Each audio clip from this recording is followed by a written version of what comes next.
భవనాన్ని ఇచ్చుకొచ్చి గదిలో మార్చి మళ్ళీ కట్టారో ఏమో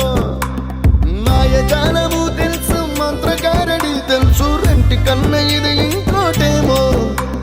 నీలాకాశం నేలాకొస్తే ఇట్టాగే ఉంటాదో ఏమో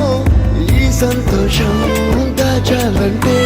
హృదయాలు ఓ వంద కావాలేమో ఇంతందంగా ఉంటుందా ఈ లోకం ఇన్నాళ్ళు ఈ మనసుకి తెలియాలేదే పాపం